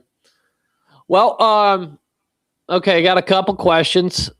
Okay. That people been asking, and I didn't want to break the conversation. I didn't want to stop you to ask about Dogman, but now that we've stopped, what do y'all done some Dogman stuff? What are your thoughts on Dogman? I made one episode where I kind of do the full expose of what I believe about Dogman, but I think, if I'm being 100% honest, I think it's, I guess for lack of a better term, you would call it a werewolf, but I do think it's like people using black magic, pretty much. Oh, so you do think it's a thing? I don't think we have any good evidence to show that it's a thing, but I think there's some good stories out there. And I also think it's interesting that almost every culture on the planet has stories like it, Right. Okay. And so the kicker, though, was some people in Texas saying that they've seen little dog men, like children. And I found out that I think it's Irish folklore, that they believe that werewolfism, as they call it, is passed down through a family genetically. Huh. And so that there could be small werewolves just from children who have inherited that gene. So the werewolf thing, I find that interesting. The Ocheesy Pond wild man that was here about 10 miles from where my dad got his footage. There was this place called Ocheesy Pond, and they captured this wild man in like 1884. And basically what happened with that was they put him in the hospital, and then I think it was 1902. I get the dates wrong, but I think it was 1902. Another boy got captured by another wild man, and they took that wild man back to the same damn hospital, and they figured out that he had the lycanthropy, or however you say it. Yeah. And then it happened again like 20 years later, and they said that guy had the lycanthropy. And you're talking about Ocheesy Pond at the turn of the century there. Bro, in the middle of nowhere. It's still in the middle of nowhere. But back then, there wasn't no interstate. You couldn't get there easily. And I wonder if they didn't blame that shit on those to cover up, some kind of Bigfoot wild man. You know what I mean? They just used that lycanthropy thing. Another question I had was, what do you think about the Fred, and I may say his last name wrong, Fred Roll? Oh, the Fred Roll story? Yeah, Roll. I don't know it. I've never heard of it. I met him up in Alaska, and I talked to him a little bit. He seems like a real genuine dude. Like, because when I talked to him, it was one of those conference things. We're kind of we're all at dinner together, and I'm not going to ask this guy about his Bigfoot story. He's already told it at the conference. It's already in one of our movies, STM film. I'm like, I already know this guy's story, so I'm just going to talk to him, get to know him a bit, and I think it's weird that he would make something up. He doesn't seem like the type of guy to be like he wants to be Bigfoot famous or famous at all, really. I know it's out there. So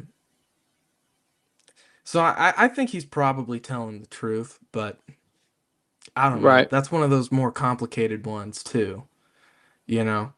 What happened with the shit? Like, I'm out of the loop on that one. Oh, he was like, I don't remember all the details, but he was like at this remote hunting cabin him and his buddy used to go to a lot. And so they were out there, and they ended up having a real close encounter with like 2 or 3 Sasquatch, I think. And they ended up like closing in on the cabin, and they were like trying to, kind of similar to Ape Canyon. They ended up getting out of there, and you could only access it by boat or something like that. So they ended up getting on their boat and getting out of there and watched these things as they stood on the shore. Right. I think he shot at it a couple times too, and he said it just didn't do anything. Right. And this is a dude who's been hunting his whole life, and that's like, I don't know. I don't want to get into Justin, but what do you think about that? Like, you've been through it.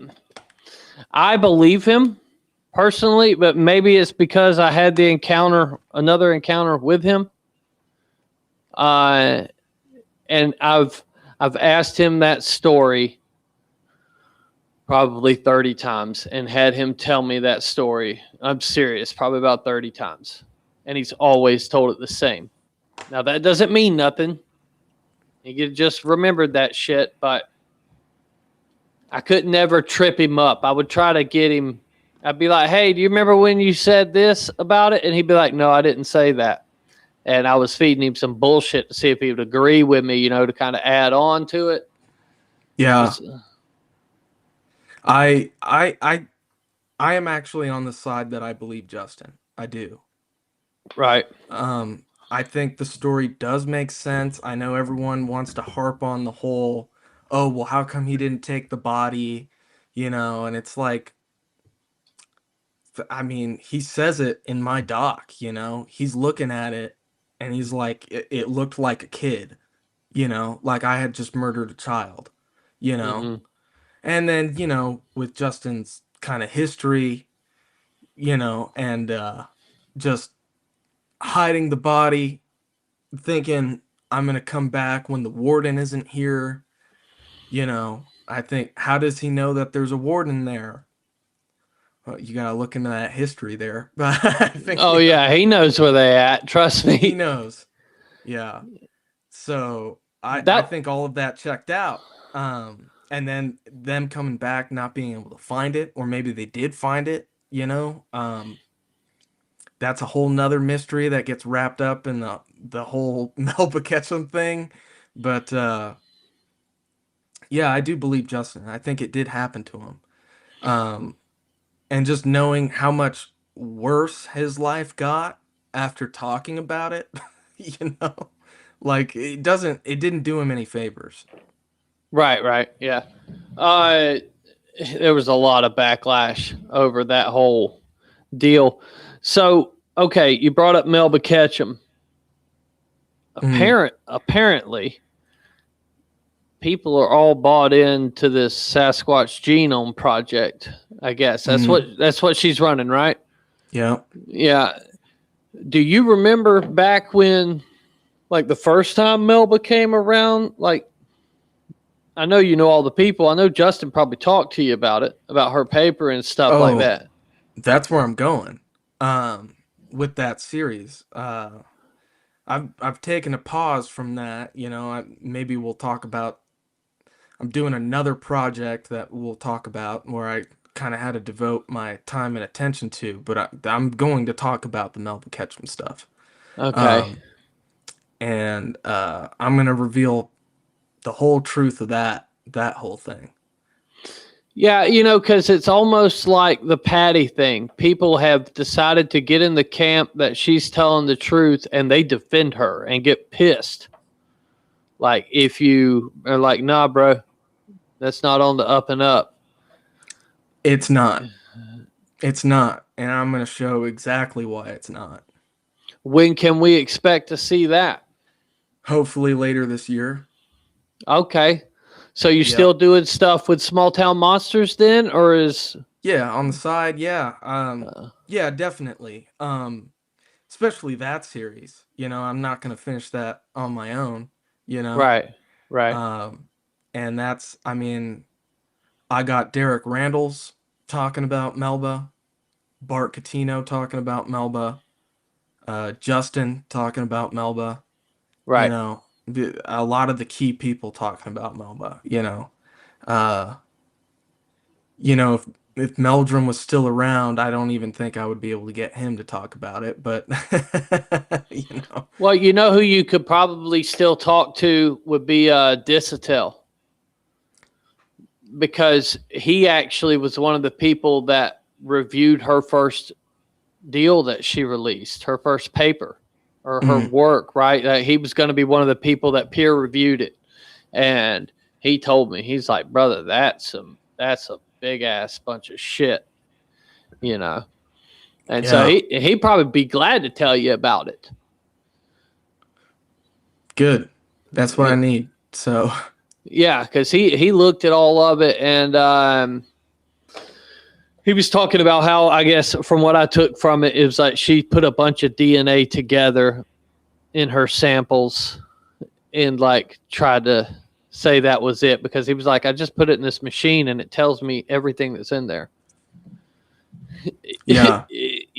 So that's cool, man. I'm glad you're doing that. Let me see here real quick. Where was it at? Did it add? We've got a new trailer. Let's play it right now. Can we play it now?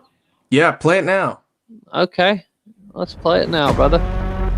If one fire starts in the wrong spot, the whole canyon goes up.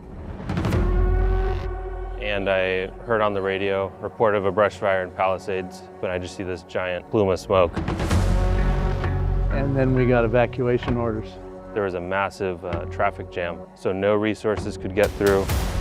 And so we felt that the only way to save the house would be to stay, because the fire department is never here, ever, during a fire, and they weren't here during this fire. It was just pure chaos all around. There was vehicles on fire. There was a bulldozer clearing the area around it, and then it just starts going and just starts pushing cars. This was unlike anything I've ever been through in my entire life. We felt there was nothing we could do to escape if we had to in time. Essentially, fire was all around us. And so the flames were, past my fence. The winds were crazy that second day. That was the worst wind I've ever felt up here. And I have been up here all my life. At one point it was over 100-mile-an-hour wind gusts. I was seeing like a whole hill engulfed in flames in seconds. Fires were everywhere, starting everywhere. And the next thing I know, it's beginning to grow dark. Get out now.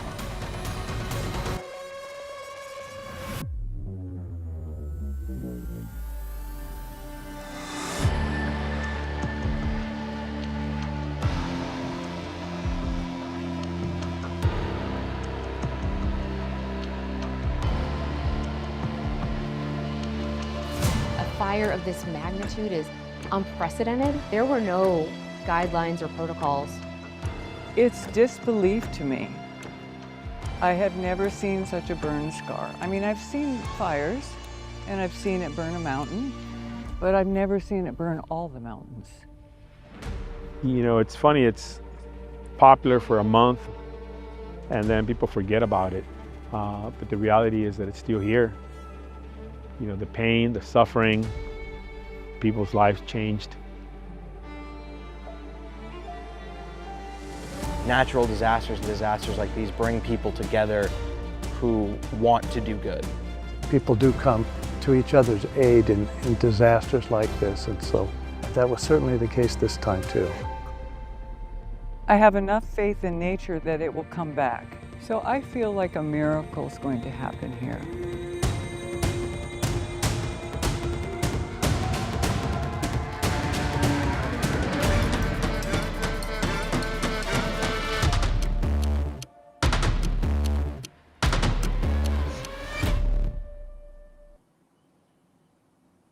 Damn good job, brother. Thank you. That was good, dude. So, hey, how much of that is your footage? Because I know you don't live too far from there, right? Yeah. So basically, everything you see of the aftermath and the interviews are all mine. I linked up with this really great dude. His name is Brandon Taylor, who happened to be in the Palisades when that fire broke out and licensed his footage. Yeah. Okay. Yeah. And so, I mean, dude, that dude was he was there, ground zero. You know? Right. So how far are you from there?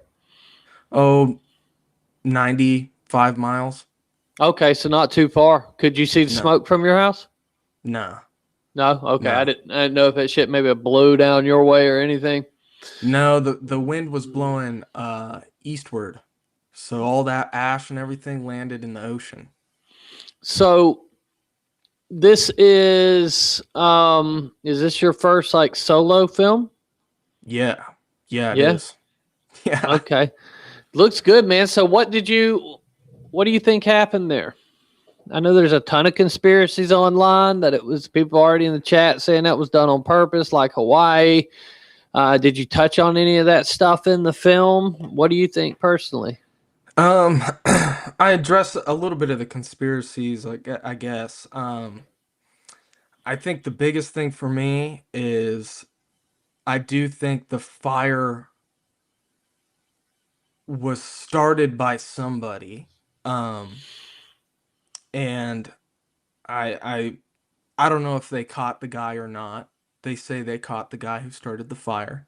Mm-hmm. And then I think it really spread, and this I talk about in the documentary. There wasn't enough water. They had a whole reservoir dedicated for firefighting in that region that was empty. I think just now, because that information has gone so public, they filled it back up. So there wasn't pressure in the fire hydrants. There wasn't enough resources. I think the Los Angeles Fire Department was understaffed and underfunded. And that's discussed in the film as well. And that's not even my opinion. That's straight from the after action report that the LA Fire Department put out. Okay. So, like, with this film, I kind of try to stay as close to the facts as possible. And Of when course. you do enough digging, you find the facts lead to a certain conclusion, Right. So, yeah, I mean, that fire was crazy. Again, I don't know how much they would have been able to stop it even fully resourced. The winds were blowing at 100 miles an hour. Right. You couldn't get aircraft in there for the first 2 days. So, because helicopters can't fly in those conditions, Right. So, Now, all right. So, like, I'm not from California. I've been a handful of times, more times than I want to go. But it doesn't make sense to me as an outsider that if you live in a tinderbox, you would have your reservoirs empty or not working. That to me seems like something that you would maybe check once a month to make sure the shit works, the pumps and all that. Why do you think somebody that's living in that situation, governing, managing, whatever, that situation, why do you think they would roll with an empty reservoir? I think this is just an example of how inefficient certain systems are. And what I mean by that is, why was that reservoir empty in the first place? Well, it's a covered reservoir, right, to avoid evaporation. Well, it got a tear in it, and you have to custom make the cover.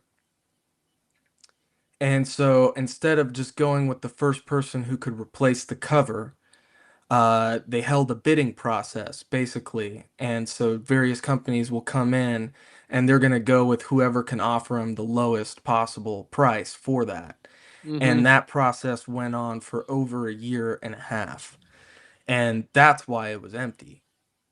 Gee whiz, dude. Just so they could save some money. And I think when you look at stuff like that, it's like, I don't know. I've never been a firm believer that the government truly cares about its people, but Yeah. Seeing stuff like that, it's like there's just no other reason, Right. Well, when can we expect to see that film?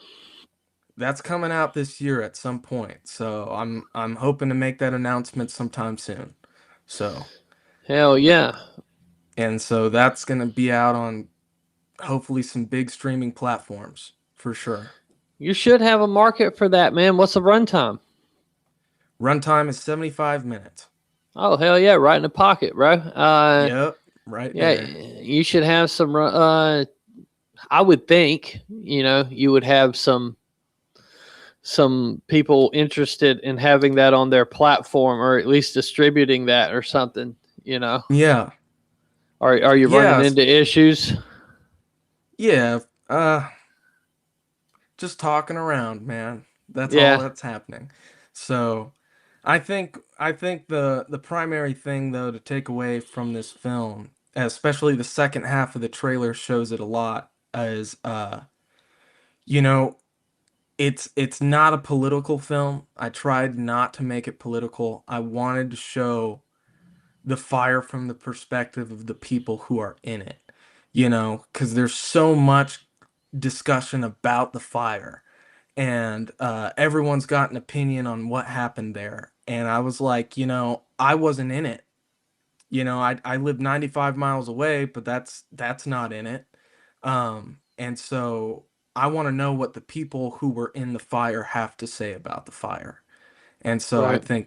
I think that's the most unique aspect of this film. How many interviews did you end up doing? 6. Okay. Hell yeah. 6 really good interviews, though. Like, right. Some strong ones. Yeah. I tell you what, man, I did some disaster relief work with the Cajun Navy, making content from them. We would go to these natural disasters and I would interview the people, and they tell me their fucking terrible story that I didn't want to end up hearing at the end of it. It's like, wow, I wish I'd have never heard any of that shit.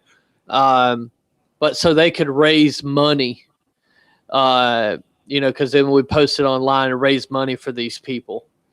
Yeah. But, dude, it's when you're hearing somebody telling an actual story like that where they lost everything, lost loved ones, you know, their pets, whatever. It's fucking terrible, man. It makes you want to go home and hug your family. Yeah. Well, that's what's crazy about this film is they're incredibly optimistic about the future. Like Okay. it's kind of crazy. Like I don't know if I would have the heart to be like everything's gonna work out in the end after that, you know. Right. But they do, and they really came together. Actually, there's a lot of strong community going. Everyone's standing together about, hey, we need to rebuild. We need to make this better than it was before, so this doesn't happen again. Right. Well, you see a lot of that here with the hurricanes, you know. Once a community smashed, that's what ends up happening. Everybody comes together and starts helping each other, you know, and then, of course, once things get good again, they all start being assholes to each other. But in that time, you know, they're looking out for one another and being good humans, you know, and it's cool to see, but the circumstances that got it to that point, you wish it was something else. Yeah. Well, brother, we've been on here 2 hours now, so I appreciate it, man. And yeah, just let me know when it's coming back out or when it's coming out, and you know, we'll spread the word, dude. Absolutely, brother. Yeah. Is there a website or anything people can check out or follow, you know, for like updates on when the film's dropping? Yeah, actually, if you go to infernodocumentary.com, that'll take you straight to the website. You can watch the trailer there, learn a little bit more about what's covered in the movie, and you know, as soon as I'm ready to release some more information about it, it'll be right there on the website. So, and we got social media for it too. Got an Instagram page, Inferno Documentary. Got a Twitter page or X page, you know, Facebook. So it's online, you know.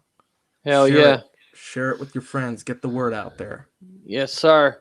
Well, brother, said it in the description of this video, but I mean it. You're one of my favorite people I ever met. So I appreciate you coming on and hanging out with us for a couple hours, man.